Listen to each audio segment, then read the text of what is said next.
Hi guys, good evening. Nagluto ako ng labong, paborito ni Bunso. Ginisa ko yan guys, tapos nilagyan ko ng kunting gata para mas masarap, mas malinamnam.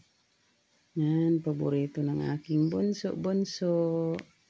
At saka nag-ihaw kami ng isda. Pinalot ko yan ng maraming dahon ng saging para hindi masunog. Mahigit 1 oras yan doon sa apoy guys. Para naluto ng maayos, saka maraming ingredients yan. Napakasarap yan guys. Yan, paborito ng bunso. Inihaw na isda. Saka yung itong labong. Tapos meron kaming sausawan sa isda.